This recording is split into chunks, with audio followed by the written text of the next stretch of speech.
100 tahun akan datang adalah 2126. Kita semua mungkin telah pun meninggal, terkubur dalam tanah. Rumah-rumah yang kita susah payah bina dulu telah pun ditinggalkan dan menjadi tempat tinggal orang asing yang kita tak pernah kenal pun.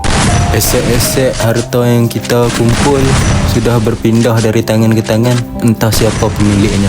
Ketika itu, apa yang kita miliki sekarang sudah tak ada lagi. Persoalannya adalah di manakah kita akan berada di dalam kubur untuk 100 tahun, bahkan mungkin untuk 1000 tahun lamanya lagi. Tahun berganti tahun, zaman berganti zaman, tak ada satu pun orang yang akan kenal dan ingat kita lagi. Ternyata hidup itu singkat dan hanya senda gurau belaka.